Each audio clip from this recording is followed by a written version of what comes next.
अब महोदय अभी पिछले वर्ष जो नई नियमावली जारी हुई है, पिछले दिनों मंत्रिपरिषद ने 6421 विद्यालय सहायकों के पद की स्वीकृति दे दी है। अगर शिक्षक की सेवा काल में मृत्यु होती है तो उनके आश्रितों को हम या तो सहायक में या परिचारी में दो ही श्रेणी उनके अनुकंपा के आधार पर नियुक्ति के लिए उपलब्ध है।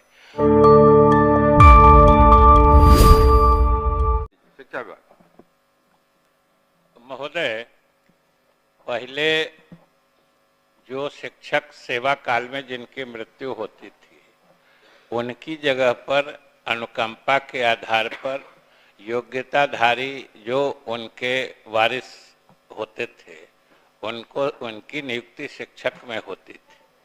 उसके बाद महोदय सारे सदस्य अवगत हैं कि 2006 में जो नई शिक्षक नियमावली आई और शिक्षक नियोजन का प्राधिकार जो स्थानीय निकाय होते हैं, पंचायत और नगर निकाय, ये अधिकार उनको दे दिया गया।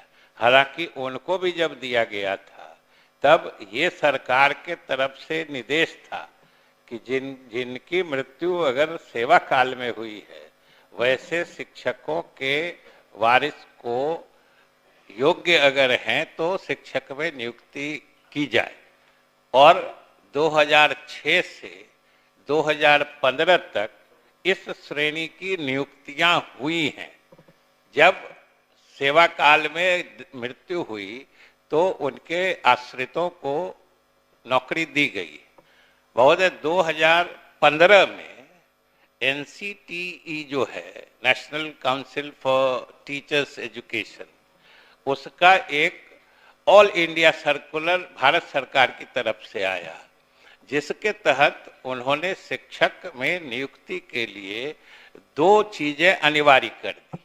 एक तो TET पास होना चाहिए, चाहे CTET चाहे मतलब central teachers eligibility test pass करें या स्टेट में जो होता है टीचर्स एबिलिटी टेस्ट वो पास करें।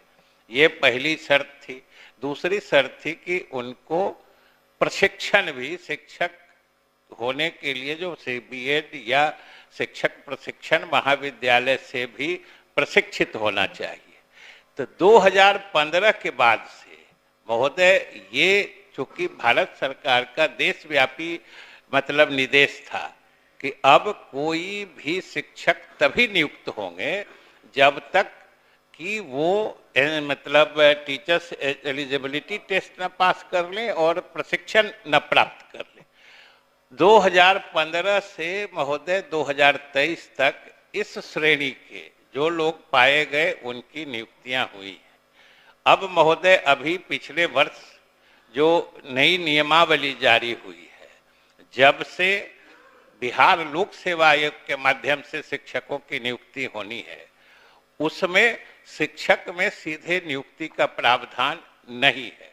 और जो पीछे के बैकलॉग के बारे में कह रहे हैं, सही कह रहे हैं, सरकार भी मानती है कि चूंकि ये समय समय पर कुछ भारत सरकार के निर्णय से और कुछ राज्य के द्वारा गुणवत्तापूर्ण शिक्षा देने के लिए जो नए कदम लिए गए उसके कारण नियुक्तियां नहीं हुई। अब आज की स्थिति में अगर शिक्षक की सेवा काल में मृत्यु होती है तो उनके आश्रितों को हम या तो सहायक में या परिचारी में दो ही श्रेणी उनके अनुकंपा के आधार पर नियुक्ति के लिए उपलब्ध है।